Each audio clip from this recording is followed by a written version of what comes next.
नमस्कार, आप देख रहे हैं द इंडियन टीवी न्यूज और मैं हूं आपके साथ ज्योति पांडे। यहां हम आपको दिखाएंगे हर राज्य की महत्वपूर्ण और बड़ी खबरें। तो चलिए शुरुआत करते हैं कुछ खास खबरों से। राहुल गांधी के खिलाफ भारतीय जनता पार्टी द्वारा रचे गए षड्यंत्र एवं ईडी की कार्रवाई को राजनीतिक प्रतिशोधात्मक कार्रवाई बताते हुए पुतला दहन। श्रीमती सोनिया गांधी जी एवं देश के जनप्रिय नेता प्रतिपक्ष श्री राहुल गांधी जी के खिलाफ भाजपा द्वारा रचे गए षड्यंत्र एवं ईडी की राजनीतिक प्रतिशोधात्मक कार्रवाई के विरोध में पूर्व विधायक इंदिराज ने कहा कि यह भाजपा का षड्यंत्र है। भारतीय जनता पार्टी ईडी को इलेक्शन डिपार्टमेंट बना रही है। भाजपा सरकार अपनी विफलताओं से जनता का ध्यान हटाना चाहती है, तब वह ईडी, सीबीआई, आईटी जैसी जांच एजेंसियों को विपक्षियों को डराने का हथियार बना रही है, क्योंकि श्री राहुल गांधी जी ने मोदी सरकार की असफलताओं को लोकसभा में बेबाकी से उजागर किया है। ब्लॉक अध्यक्ष महादेव प्रसाद यादव ने कहा कि नेशनल हेराल्ड का केस पिछले 12 साल से चल रहा है। यह केस एक पैसे के गबन का सबूत नहीं दे पाया, फिर भी ईडी राजनीतिक हथकंडे से गिरफ्तारियां कर रही है। समाज सेवी ओपी बायला ने कहा कि यह लड़ाई सिर्फ कांग्रेस की नहीं, यह लड़ाई लोकतंत्र की है। यह लड़ाई अन्याय और दमन के खिलाफ है। यह कार्रवाई न सिर्फ गांधी परिवार पर हमला है, बल्कि देश की लोकतांत्रिक आत्मा पर भी प्रहार है।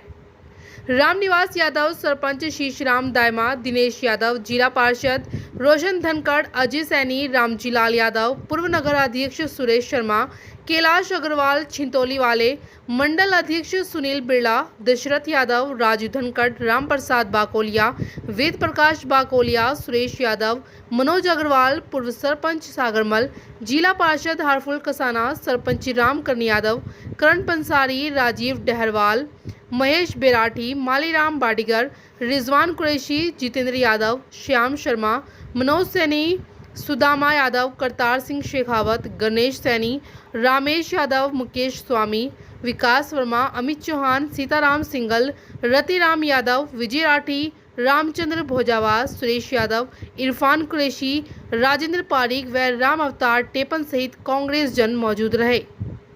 ब्यूरो रिपोर्टर कैलाश चंद आर्य। वो पैसा था, उसी पैसे को नेशनल हेराल्ड को दिया, अखबार को, कि भाई से आप अखबार को चलाओ, कांग्रेस की विचारधारा को गांव गांव ढाई ढाई तक पहुंचाओ। उस बात का इन्होंने बात का बतंगड़ बनाया। पहले कोर्ट में एफआईआर लग चुकी थी इस मामले में, लेकिन जबरदस्ती उस मामले को ओपन किया, सिर्फ उस परिवार को फंसाने के लिए। वो परिवार जिसने इस देश के लिए शहादत दी। पंजाब में आतंकवाद को खत्म करने के लिए इंदिरा गांधी जी को अपनी जान गंवानी पड़ी। विश्व शांति में अपना योगदान देने के लिए राजीव गांधी जी को अपनी जान गंवानी पड़ी। अरे बीजेपी वालों ने किसी ने नाखून नहीं कटाया इस देश के लिए आज तक। ये जो बातें करते हैं लंबी लंबी, आजादी में किसी का योगदान था कि भारतीय जनता पार्टी के नेताओं का, जनसंघ के नेताओं का, आरएसएस का किसी का योगदान हो तो बताइए आप। और उसके बाद देश को अखंड बनाने में सरदार वल्लभ भाई पटेल, पंडित जवाहरलाल नेहरू, इन सब का बड़ा योगदान रहा। बीजेपी के किसी नेता का योगदान रहा हो तो बताओ।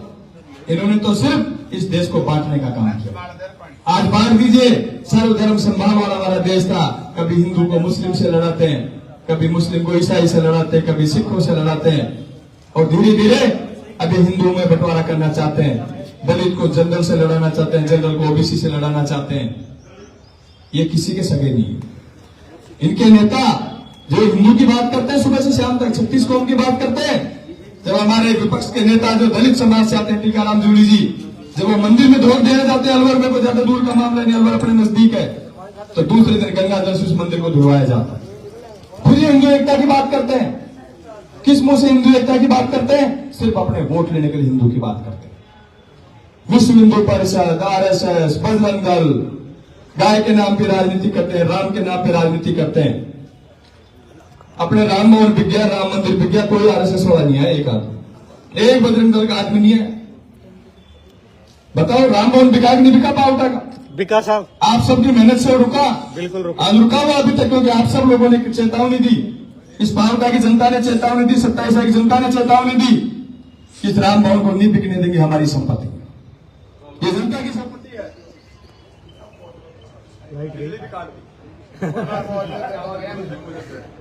आपकी आवाज को दबा नहीं सकते भाई साहब, ये बीजेपी वाले। बोलो आप तो। राम भवन बिका कि नहीं बिका? बिका साहब। अब ये राम भवन को बचाने के लिए क्यों आगे नहीं आए? बजरंग दल कहाँ है आज? विश्व हिंदू परिषद कहाँ है? साइलेंट। जब भगवान राम का मंदिर बिक गया तो आरएसएस कहाँ है? क्यों नहीं आ रहे आगे आज? क्योंकि खरीदने वाले उनके हैं। अब नहीं आएंगे, अब धर्म खतरे में नहीं आएगा।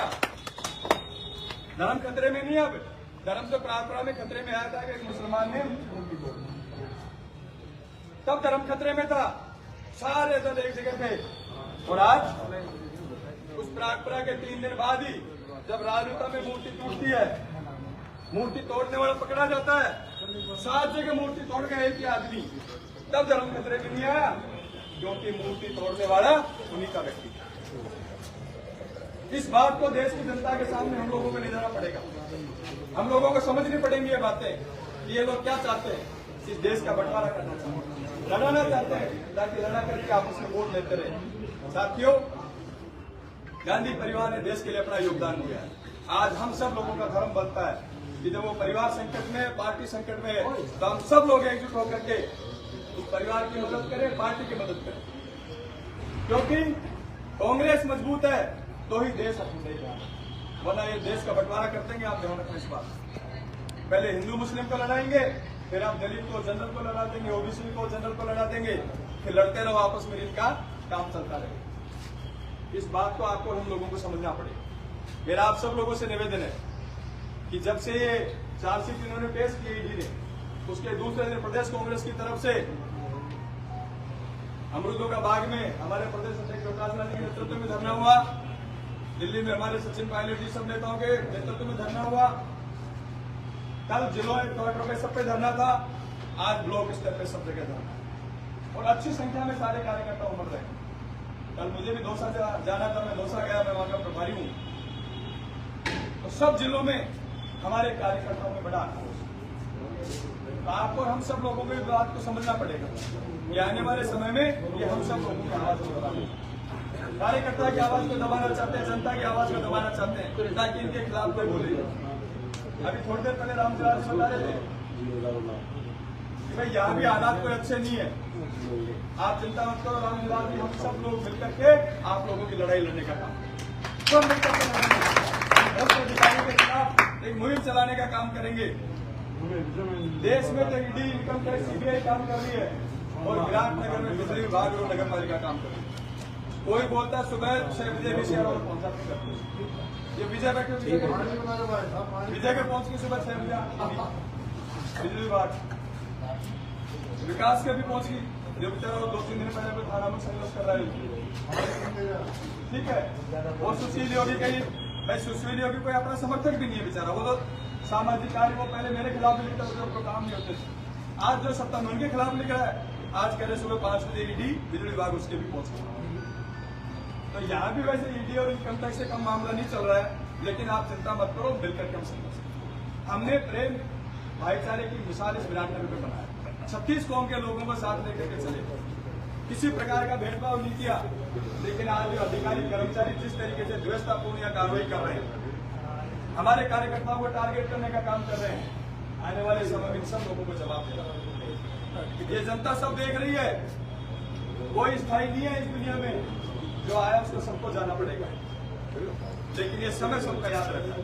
जो अच्छा करता है उसको भी जनता याद रखती है, जो बुरा करता है उसको भी जनता याद रखती है। तो आप चिंता मत करो, अध्यक्ष जी आपके नेतृत्व में पूरी कांग्रेस पार्टी एकजुट होकर के काम करेगी, सब कार्यकर्ताओं की लड़ाई लड़ेंगे, मिलकर के संघर्ष करेंगे, और इस कांग्रेस पार्टी को विराटनगर को मजबूत करने का आप सब लोगों को धन्यवाद देता हूँ। राजेंद्र जी भाई साहब, मुझे इस बात की खुशी ही मंद है कि हम चुनाव हमारे 2023 का, मैं आपको दोष नहीं देता, हो सकता है मेरे अंदर कमी रही हो, मैं खुद कह रहा हूँ, मैं स्वीकार करता हूँ इस बात को कि हो सकता है मैं आप सब लोगों का सहयोग एक साथ नहीं दे पाया, लेकिन चुनाव के बाद मैंने आप सब लोगों से रिक्वेस्ट करी जो बात उसको बोलो, और भूल करके पार्टी की के लिए, विराटनगर के इसके लिए हम सब लोग मिलकर के आगे बढ़े। मुझे खुशी है इस बात की कि आज सब लोग, जो हमारी कांग्रेस थी, पूरी एकजुट होकर के वापस एक मंच पे आ गए। उसका परिणाम हमें लोकसभा चुनाव में मिला भी कि हम जो चुनाव हम 17,500 वोटों से हारे विधानसभा का, वही चुनाव हम लोकसभा चुनाव में 2,500 से। ये आप सब लोगों की मेहनत है। तो मैं तो आप सब लोगों से निवेदन करता हूँ कि कि मैं आज पार्टी की तरफ से आपके परिवार का मुखिया होने के नाते मेरी जिम्मेदारी बनती है इस परिवार को एकजुट होकर के हम आगे बढ़ाने का काम। छोटी मोटी बातें सबने भूल करके और जो बड़ा दिल आप लोगों ने दिखाया उसके लिए मैं आप लोगों को धन्यवाद देता हूँ कि मिलकर के हम आगे बढ़ेंगे इस विराटनगर के विकास के लिए, जनता के सहयोग के लिए और 36 कौम की लड़ाई लड़ेंगे। आपको घबराने की जरूरत नहीं है। किसी भी कार्यकर्ता के साथ कोई अन्याय हो आप फोन करना, हम आज की रात में आपके लिए आवश्यकता पड़ी, चाहे पावटा हॉस्पिटल का मुद्दा हो, चाहे राम भवन का मुद्दा हो, जब भी जनता की आवश्यकता पड़ी हम सब लोगों ने मिलकर के लड़ा और उसमें हम लोगों की जीत किया। जनता की जीत है, हम लोगों की जीत नहीं है, ये जीत विराट